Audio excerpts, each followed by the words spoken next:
Hospitals across the country are now required to post their prices for each procedure online. It's all part of the federal government's new hospital transparency law. WNCT's Kara Gann spoke with medical experts and breaks down what you need to know. A hospital's charge master list has been around since the 60s, but now each list has been compiled so you can compare costs, but it's not that simple. It is huge, thousands and thousands of prices. The Hospital Price Transparency and Disclosure Act of 2018 went into effect on January 1st in an effort to give patients a better understanding of the cost of treatment. Patients are able to access this information on state health websites. Here's how it works. Go to the North Carolina Department of Health and Human Services website. You can search by county, city, or facility. Then you're able to compare the charges for every procedure or surgery that hospital or medical center offers. But the information may not be as easy to understand as people think. We spoke to Julie Henry, the spokesperson at the North Carolina Healthcare Association in Raleigh. She says this new federal law can be overwhelming for patients. If it's a specific procedure and you're trying to compare, that may not be that difficult.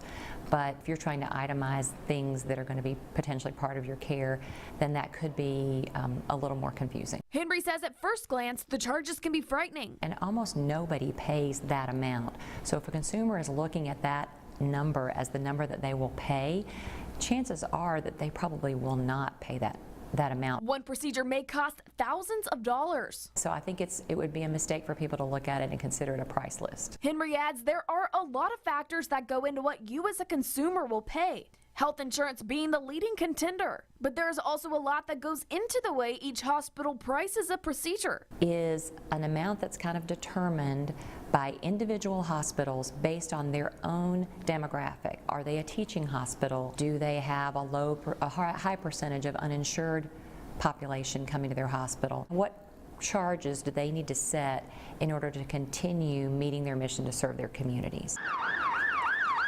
Including Vidant Medical Center here in the East. Chief Financial Officer David Hughes explains what factors play into their charges. We are a level 1 trauma center, so we are trying to take care and be ready for the most complex patient that comes in 24/7. We're an academic medical institution where we're teaching the future physicians how to practice the medicine, so therefore our costs tend to be a little bit higher because of that. A procedure at one hospital 30 minutes down the road could cost you thousands of dollars more. That is hard for people to understand. It seems like the price should be the price. What is the patient population? How many times a specific procedure is performed? And what are the equipment repair needs? They have to consider all of those things when coming up with that number. It's not just an arbitrary, hey, I think we'll charge this. They really have to put a lot of thought into what that number is. Health experts say while the website may be easy to access, the information may not be easy to understand. I think hospitals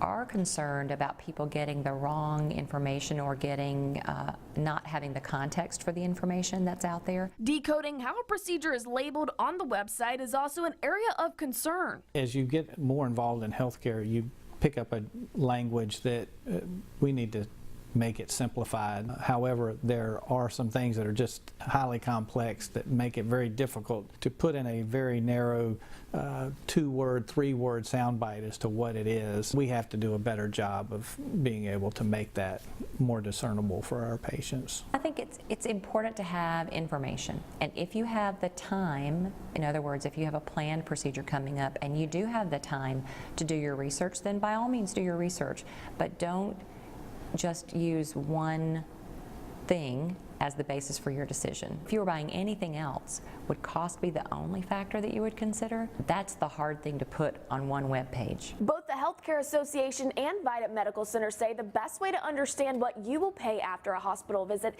is to call the hospital and ask to speak with a financial advisor.